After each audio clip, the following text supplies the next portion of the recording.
Recently Pakistan और Saudi Arabia ने एक strategic mutual defence agreement sign किया है, जिसके अकॉर्डिंग अगर कोई भी सऊदी अरेबिया पर अटैक करता है तो पाकिस्तान कंसीडर करेगा कि अटैक उस पर हुआ है और वो सऊदी अरेबिया को सपोर्ट प्रोवाइड करेगा। और साथ ही अगर कोई भी कंट्री पाकिस्तान पर अटैक करती है तो सऊदी अरेबिया कंसीडर करेगा कि उस पर अटैक हुआ है और वो पाकिस्तान को सपोर्ट प्रोवाइड करेगी। और ये एग्रीमेंट इंडियन कॉन्टेक्स्ट से बहुत ज्यादा इंपॉर्टेंट हो जाता है, क्योंकि इसके अल्टीमेट कॉन्सिक्वेंसेज इंडिया पर पड़ने वाले हैं। क्योंकि अभी तक इंडियन मीडिया और मोदी गवर्नमेंट एक नैरेटिव बना रही थी कि मोदी गवर्नमेंट की फॉरेन पॉलिसी इतनी अच्छी चल रही है कि उन्होंने सऊदी अरेबिया को पाकिस्तान से दूर कर दिया है और सऊदी अरेबिया इंडिया का बहुत अच्छा दोस्त बन चुका है। तो इस वीडियो में हम इस पूरी डील का एक एनालिसिस करेंगे। सबसे पहले तो मैं आपको बता दूं, सऊदी अरेबिया और पाकिस्तान के डिफेंस रिलेशंस बहुत पुराने हैं। 1979 से सऊदी अरेबिया में पाकिस्तान के सोल्जर्स अवेलेबल हैं और पाकिस्तान बहुत सालों से सऊदी अरेबिया को एक नेट सिक्योरिटी प्रोवाइडर का काम कर रहा है। और ये डिफेंस पैक्ट पुराने कई अग्रीमेंट से बहुत बड़ा है, क्योंकि इसमें एक नया स्ट्रेटेजिक एलिमेंट ऐड हो चुका है। और इससे हमें ये पता चलता है पाकिस्तान और सऊदी के रिलेशंस अभी पीक पर चल रहे हैं। और इस पूरे इशू पर इंडियन मीडिया में बहुत ही ज्यादा शैलो कवरेज हो रहा है। एक जनरल नैरेटिव इंडियन मीडिया में यह बनाया जा रहा है कि इजराइल ने रिसेंटली कतर पर एक अटैक किया था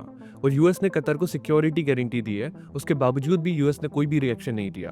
तो अब सऊदी को यह लग रहा है कि अगर इजराइल सऊदी अरेबिया पे कोई भी अटैक करता है तो वो यूएस पे रिलाई नहीं कर सकते, उन्हें अब कोई दूसरे पार्टनर को भी ढूंढने की जरूरत है। तो उन्हें इसका ऑल्टरनेटिव पाकिस्तान के रूप में देखने को मिल रहा है, क्योंकि पाकिस्तान अकेला इस्लामिक कंट्री है जिसके पास न्यूक्लियर वेपन्स है। लेकिन मैं आपको बता दूं कि इस पूरे इवेंट का बहुत ही ज्यादा शैलो कवरेज है, क्योंकि इसका रियलिटी से कुछ भी लेना देना नहीं। सबसे पहले तो मैं आपको ये बता दूं कि यूएस की वेस्ट एशिया पॉलिसी के दो मेन पिलर्स हैं, सऊदी अरेबिया और इजराइल। और यूएस कभी नहीं चाहता इन दोनों के बीच में कोई भी कंफ्लिक्ट हो। सऊदी अरेबिया में यूएस आर्मी के बेसिस हैं और 2000 से ज्यादा सोल्जर्स अवेलेबल हैं। रिसेंटली मई में यूएस ने सबसे बड़ा डिफेंस सेल्स एग्रीमेंट साइन किया था सऊदी अरेबिया के साथ। मतलब अल्टीमेटली यूएस सऊदी की सिक्योरिटी को स्ट्रेंथन कर रहा है और उसे आर्म कर रहा है। अब सोचने वाली बात यह है कि वो ऐसा कर क्यों रहा है। अगर इस पूरे एग्रीमेंट का टारगेट इजराइल नहीं है तो कौन है? देखिए, यूएस, इजराइल और सऊदी अरेबिया, इनका वेस्ट एशिया में एक कॉमन एनिमी है जिसका नाम है ईरान। और पाकिस्तान और ईरान दोनों के बीच में ऑलरेडी कन्फ्लिक्ट्स हैं, शिया सुन्नी वाली। एक पाकिस्तानी मिलिट्री एनालिस्ट है, नाम है आयशा सिद्दीकी, उनका एक एनालिसिस है। वो ये कहती है कि ये पूरा जो एग्रीमेंट है वो इजराइल को काउंटर करने के लिए नहीं है, बल्कि ईरान को काउंटर करने के लिए, क्योंकि सऊदी और इजराइल के बीच में अभी रिलेशंस कॉर्डियल है। सबसे ज्यादा इंपॉर्टेंट बात यह है कि यूएस और पाकिस्तान के बीच के जो रिलेशन है वो अभी पीक पर चल रहे हैं और पाकिस्तान कोई भी इतना बड़ा एग्रीमेंट साइन नहीं करेगा यूएस को लूप में लिए बिना। और यूएस कभी भी नहीं चाहेगा कि सऊदी अरेबिया ऐसा कोई भी एग्रीमेंट करे इजराइल को काउंटर करते हुए। देखिए, इस एग्रीमेंट से पाकिस्तान को फायदा होने वाला है, क्योंकि पाकिस्तान को अभी पैसे की और सपोर्ट की बहुत जरूरत है,